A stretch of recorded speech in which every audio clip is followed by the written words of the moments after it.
Medal নিয়ে আসবেন Saeed Al Sabah. এসো এসো নিয়ে যাও ঐশী আলো, শুনে যাও মাশাআল্লাহ, মাশাআল্লাহ, ঐশী আলো রঙের আলহামদুলিল্লাহ, আকরামাকুমুল্লাহ। কোরআনকে করে নাও। এবার ঘোষণা করছি যেই প্রতিভা বিদায় নিচ্ছেন তার নাম। ফরচুনেটলি বিদায় নিচ্ছে আজকের এই পর্ব থেকে হাফেজ মাহদি হাসান ওয়াজকুরনি। হাফেজ মাহদি হাসান ওয়াজকুরনি অত্যন্ত প্রখর মেধাবী এবং সুমিষ্ট কণ্ঠের অধিকারী। মাহে রমাদানের প্রতিটি পর্বে তার পরিবেশনায় আমরা সত্যি মুগ্ধ। এই প্রতিযোগীকে কিভাবে বাদ দেওয়া যায়, এটা কি আদৌ সম্ভব? প্রিয় দর্শক শ্রোতা, আপনারা শুনেছেন আমি আমার কথার শুরুতে বলেছিলাম ফরচুনেটলি এই পর্ব থেকে বিদায় নিচ্ছেন, লেকিন selected for the next round, I mean 6th round. Well done, mashallah. হাসবে আবার, মাশাআল্লাহ, তবেই তো পৃথিবী হাসবে। মাহদি হাসান ওয়াজকুরনির জন্য অনেক অনেক শুভকামনা।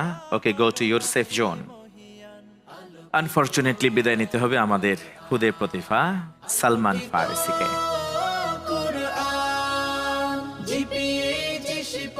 সালমান ফারিসিকে আমরা খালি হাতে নয়, বরং বিদায় দিব তাকে বেশ কিছু উপহার উপঢৌকন দিয়ে। আকর্ষণীয় গিফট হ্যাম্পার, মূল্যবান সার্টিফিকেট, সম্মাননা ক্রেস্ট, এই সব পুরস্কার নিয়ে আসবার জন্য আহ্বান করছি সাঈদ আল সাবাহকে এবং তুলে দেবেন আজকের আমন্ত্রিত সম্মানিত অতিথি ফদিলাতুল শেখ।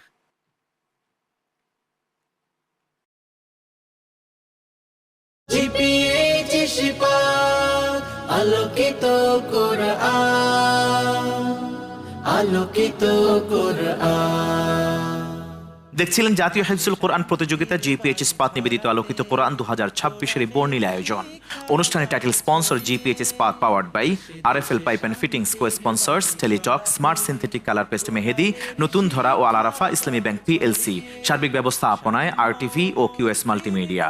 আজ এই পর্যন্তই।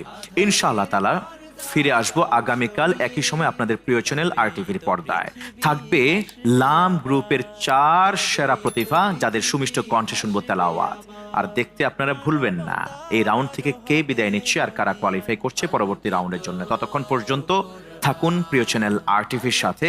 হাদা মা ইনদি ওয়া ইলমু ইনদাল্লাহ, আলাইহি তাওয়াক্কালতু ওয়া ইলাইহি উনীব। ওয়াসসালামু আলাইকুম ওয়া রাহমাতুল্লাহি ওয়া বারাকাতুহু।